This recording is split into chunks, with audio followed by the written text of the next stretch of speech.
종교는 반드시 실패한다라는 제목으로 같이 말씀을 나누겠습니다.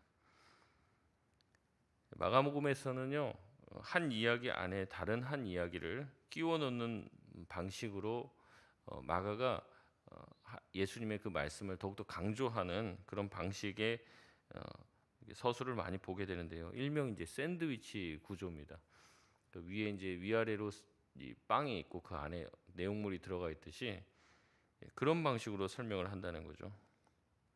이미 3장에서 예수님의 친족들이 예수님을 찾아와서 예수님이 이제 귀신 들렸다, 미쳤다 이런 소식을 듣고 예수님을 데려가려고 하는 장면이 나오고, 중간에 이제 바알세불 논쟁이 있고, 그 다음에 다시 예수님의 가족이 나오는, 계속 위아래로 똑같은 내용이 이제 이어지고 가운데 다른 내용이 들어가는 이런 방식입니다. 근데 이제 보면은 다 같은 내용이죠.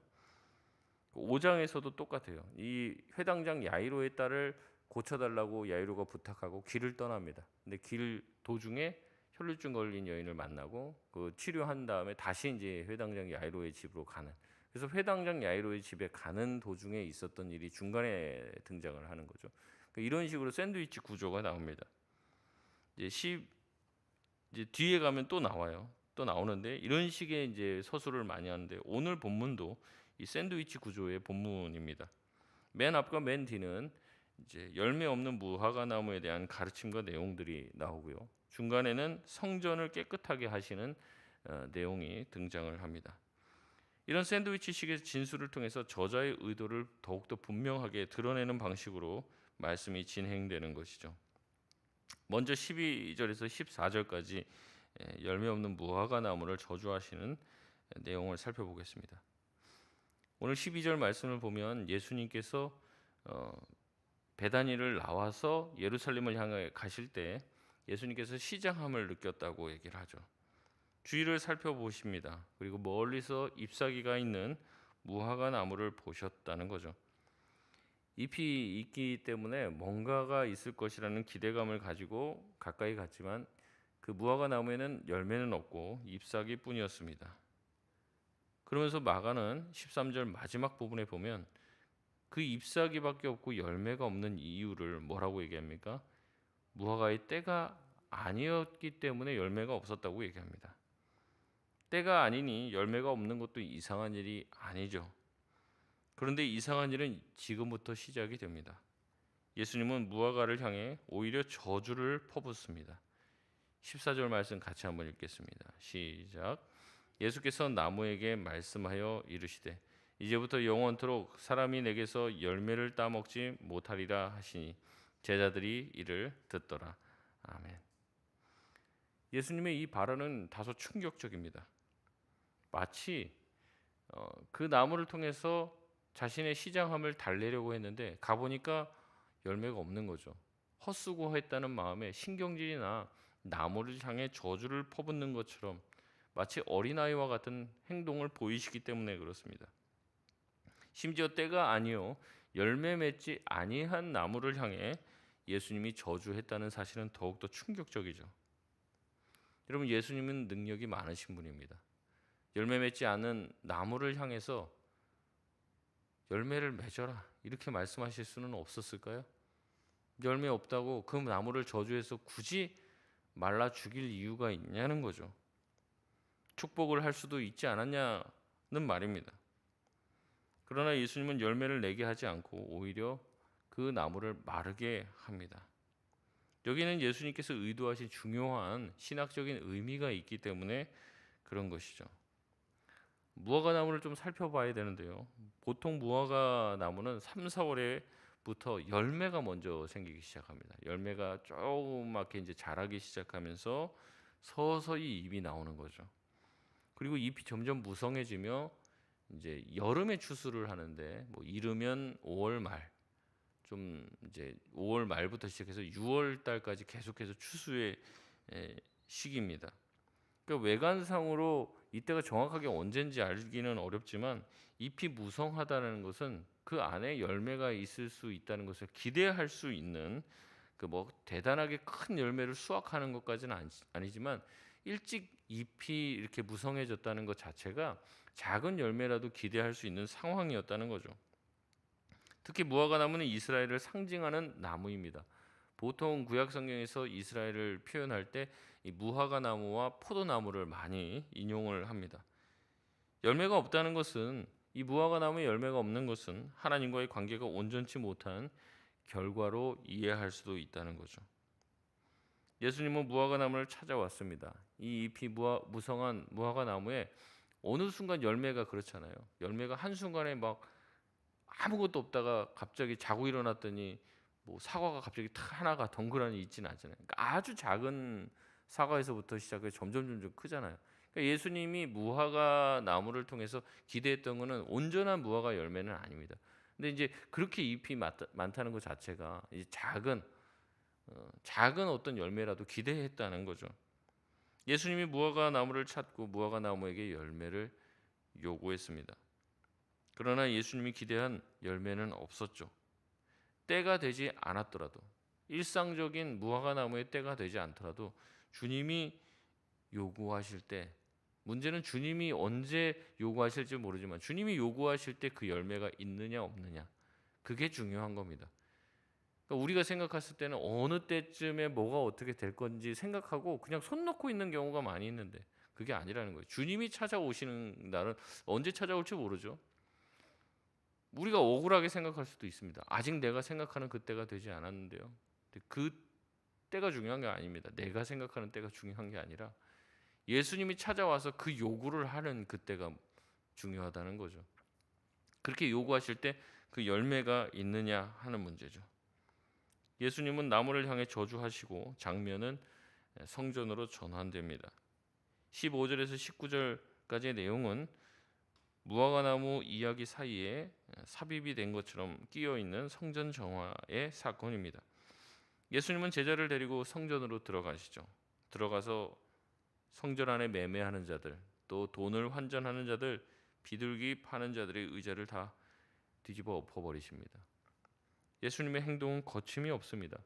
들어오자마자 상인들을 다 내쫓고 좌판을 뒤집고 또 물건을 가지고 드나들지 못하도록 가로막습니다. 예수님은 성경에서 보기 드물게 분노하셨고, 또 성전 안에 이런 일들이 허용된 것 자체를 가지고 굉장히 분개하고 계십니다. 예수님은 한바탕 소동 후에 사람들이 예수님을 쳐다보고 있자 이사야 56장 7절과 예레미야 7장 11절의 말씀을 인용하며 선포하고 있습니다. 우리 17절 말씀 우리 같이 한번 읽겠습니다. 시작. 이에 가르쳐 이르시되 기록된 바 내 집은 만민이 기도하는 집이라 칭함을 받으리라고 하지 아니하였느냐. 너희는 강도의 소굴을 만들었도다 하시매. 아멘. 만민이 기도하는 집을 강도의 소굴로 만들었다고 말씀하시죠. 성전은 어떤 곳입니까? 온전한 예배가 드려지는 곳입니다. 혹시 죄로 인해서 하나님과의 관계가 깨어졌다면 그 죄를 속하여 하나님과의 관계를 온전케 하는 기능이 성전에서 이루어져야 되는 기능입니다. 그러나 지금 현재 성전은 시스템만 유지가 되고 있는 거예요. 이를 지켜야 될 사람들은 성전을 온전히 깨끗하게 청결하게 그 기능이 온전하게 작동될 수 있도록 하나님이 세워주신 종교 지도자들은 오히려 장사꾼들과 결탁하여 그들에게 수수료를 받고 부를 축적하고 있습니다. 성전은 그 기능을 완전히 상실했죠. 하나님께 예배하지도 못하고 기도하지도 못하고 하나님과의 관계를 온전케 하지도 못합니다. 백성들 또한 이러한 종교 지도자들에게 길들여져서 형식적인 신앙만을 유지하고 종교 지도자들은 그들의 헌금을 빨아먹으며 자신의 탐욕만을 채웠습니다. 성전은 강도들의 소굴에 지나지 않았죠. 하나님을 이용해서 착취만 하는 시대가 된 것입니다. 예수님이 이 모든 것을 뒤집어 엎자 그 이야기는 금방 대제사장들과 서기관들의 귀에 들어갔던 것 같아요. 밖에서 소란이 나자 그들은 뛰쳐나왔습니다. 그리고 그들은 그 모습을 보고 이렇게 모의를 하죠. 18절 말씀 같이 한번 읽겠습니다. 시작. 대제사장들과 서기관들이 듣고 예수를 어떻게 죽일까 하고 꾀하니 이는 무리가 다 그의 교훈을 놀랍게 여김으로 그를 두려워함일러라. 아멘. 대제사장과 서기관들은 모여서 예수를 죽일 방도를 강구합니다. 이에 종교 지도자들은 지속적으로 예수님을 죽이려고 모의해왔죠. 이미 예수님은 죽은 목숨이나 다름이 없습니다. 문제는 예수를 죽이냐 살리냐 하는 문제가 아닙니다. 어떻게 죽일까? 그게 이제 이들의 대화 내용의 핵심인 거죠. 무리가 있기 때문에, 무리가 그를 선지자로 여기기 때문에 그들은 함부로 예수를 어찌할 수 없습니다. 예수를 죽이기 위해서는 적절한 타이밍이 필요했고 적절한 또 합당한 죄목이 필요했습니다. 거짓 증인들이 세워져야만 했고 철저한 계획 속에서 예수님을 죽이지 않으면 오히려 역풍을 맞을 수 있기 때문에 그들은 지금 현장에서 감히 예수님께 손을 대지 못하죠. 그럼에도 불구하고 예수님의 이 성전을 뒤집어 엎는 성전 청결 사건은 예수님의 죽음을 재촉하는 사건이 됩니다. 다시 장면은 무화과 나무 앞으로 전환이 돼요. 20절에 아침에 지나갈 때 무화과 나무가 뿌리째 마른 것을 보았다라고 이야기하고 있습니다. 21절에 베드로가 그 결과를 예수님께 보고하죠. 그러자 예수님께서는 제자들에게 말씀하십니다. 22절에서 예수님은 그들에게 하나님을 믿으라라고 이야기하시죠. 하나님에 대한 온전한 신뢰를 가지고 의심 없이 기도하고 그 기도한 것을 이미 받은 줄로 믿으라고 말씀하십니다. 그러면 그대로 되리라고 말씀하시죠. 예수님께서 무화과 나무의 뿌리가 마른 것을 보고 굉장히 뜬금없는 얘기를 하는 겁니다. 갑자기 하나님을 믿으라고 얘기하고 기도에 대한 가르침을 하십니다. 정말 뭐 갑자기 뚱딴지와 같은 말씀을 하는 것과 같죠. 그러나 다 의도가 된 이야기입니다. 이미 예수님은 앞서서 성전을 청결하면서 성전이 어떤 곳이라고 얘기합니까? 성전은 만민이 기도하는 집이었음을 말씀하십니다. 그렇기 때문에 이 기도에 대한 말씀을 연결지어서 이야기하는 거죠. 또 무슨 말씀을 하십니까? 용서에 대한 말씀을 하십니다. 이 모든 것이 성전의 기능과 연결이 되어 있는 거예요. 하나님 앞에 예배하며 기도하는 곳이 성전이었습니다. 하나님께 용서를 구하는 것이 성전이었습니다. 근데 그 성전이 지금 그런 기능을 합니까? 못합니까? 전혀 못하는 거예요. 성전을 다들 이용만 해 먹고 있는 거예요. 장사꾼들도 성전을 이용하고 종교 지도자들도 성전을 이용만 하고 있지 진실로 하나님께 나아가 기도하는 자도 없고 하나님께 용서를 구하는 자들도 없습니다. 이에 예수님께서는 앞으로 이 성전을 무너뜨리실 계획을 말씀하시고 스스로 성전이 되어 예수님의 이름으로 기도하게 하실 것이고 예수님의 이름으로 죄 용서를 얻게 하실 것이라는 말씀을 제자들에게 하고 있는 것입니다.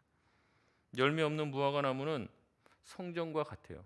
이제는 형식만 남아있는 종교만 남아있는 생명력이 하나도 없는 성전, 이 유대교를 가리키는 말이죠.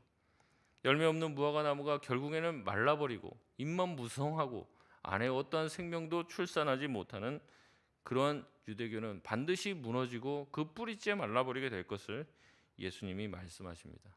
결국 유대교의 마지막은 심판이 될 것이라는 얘기죠. 이제는 하나님께서 새로운 성전을 열 것이고 그 성전은 한 곳에 매여 있는 것이 아니고 움직이고 확장될 것을 예수님은 이야기하고 있는 것이죠. 이 일을 누가 하시느냐? 하나님이 하신다는 거예요. 그래서 예수님은 22절에 말씀하시는 겁니다. 하나님을 믿으라. 성전이 무너지고 사람들이 다 예수님을 죽이려고 해도 하나님을 믿으라는 거죠. 하나님께서 그 예수를 죽은 자 가운데서 다시 살리실 것이라는 것을 믿으라는 겁니다. 하나님께서 예수님을 성전 삼으실 거고 성전의 기능을 대체하게 하실 것이라는 거죠. 먼저는 예수님 자체가 성전이 되실 것입니다. 그리고 예수님은 승천하시고 성령을 통해 우리 가운데 내주하심으로 우리를 성전 삼으시겠다는 말씀을 하시는 것입니다. 고린도전서 3장 16절에 이렇게 말합니다.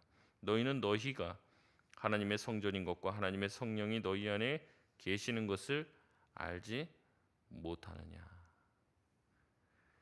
그러기에 우리는 예수님을 통해 기도하고 예수님으로 인해 용서하는 삶의 열매를 맺어야 합니다. 이 열매가 없으면 우리도 잎만 무성한 무화과 나무가 될 뿐이에요. 그러니까 교회도 오래 시간이 지나고 이 기독교도 이제 우리나라에 들어온 지 100년이 됐죠. 누구는 짧다고 얘기합니다. 누구는 길다고 얘기해요. 근데 충분히 형식화되고 충분히 생명력이 없는 그냥 뼈대만 남고 그냥 격식만 남은 종교가 될 수 있는 충분한 시간이기도 합니다. 여러분, 성도가 기도하지 않는데 무슨 힘이 있겠어요? 여러분, 용서가 이 예수님 말씀하시는 얘기를 따르면 이릅니다. 누구든지 25절에 아무에게나 혐의가 있거든 용서하라. 그리하여 하늘에 계신 너희 아버지께서도 너희의 허물을 사하여 주시리라. 이 말씀은 주기도문의 반향입니다.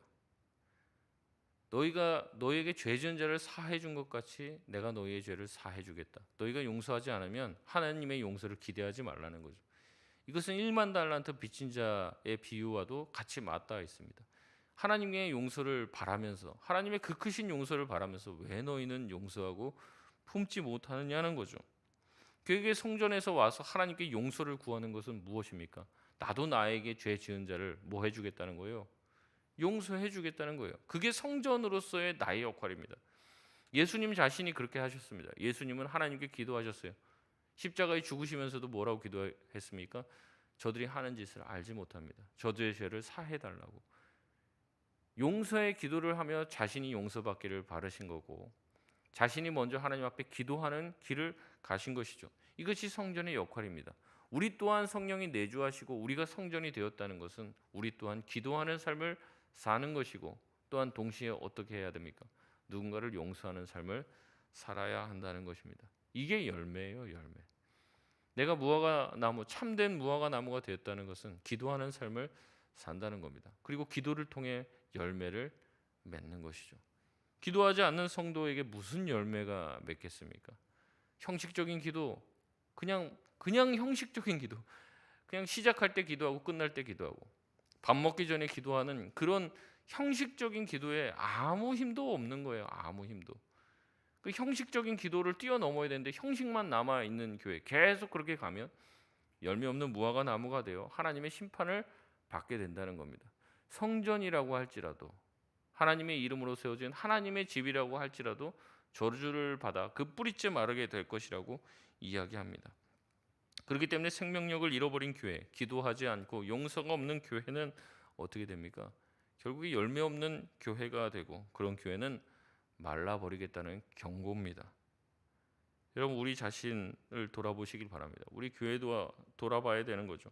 우리 교회가 교회인지 아니면 종교 단체인지 우리 성도 각자가 돌아봐야 됩니다. 내가 정말로 하나님 앞에서 참된 신자로 서 있는지 아니면 종교인으로 그냥 교회만 나오고 있고 출석만 하고 있는 형식만 남아 있는 종교인인지를 돌아봐야 된다는 거죠. 종교는 반드시 무너지게 되어 있습니다. 종교는 아무 생명력이 없습니다. 기독교는 생명력이 있는 참된 진리를 따르는 것이죠. 우리 자신을 돌아봐야 됩니다. 나는 종교인입니까? 나는 종교성을 가지고 있는 종교를 믿습니까? 아니면 진짜 예수님을 따르는 제자이며 성전으로서의 삶을 살길 원하는 자입니까? 말씀을 맺겠습니다. 주님이 찾으실 때 드릴 열매가 있는 저와 여러분이 되시길 바랍니다. 언제 찾으실지는 몰라요. 언제 오실지는 모르죠. 그러나 반드시 찾으시는 날이 있습니다. 열매를 좀 꺼내봐라. 그런데 종교인들은 열매에는 관심이 없습니다. 그냥 내가 나무로 살아있으면 돼요. 그냥 열매를 맺고 자시고는 아무 관심이 없다는 거죠. 입만 무성합니다. 종교적인 틀과 말의 잔치만 있지 어떠한 실천과 기도와 열매는 기대할 수가 없죠. 여러분, 종교인이 되지 마시길 바랍니다. 진정한 그리스도의 제자가 되시기를 바랍니다. 우리가 세상에 나가서 살 때도 움직이는 성전으로서의 삶을 살아갈 수 있기를 바랍니다. 여러분이 있는 곳에 기도가 있고 여러분이 있는 그곳에 그리스도의 참된 용서가 있을 때 주님이 말씀하신 열매가 풍성히 맺힐 줄 믿습니다.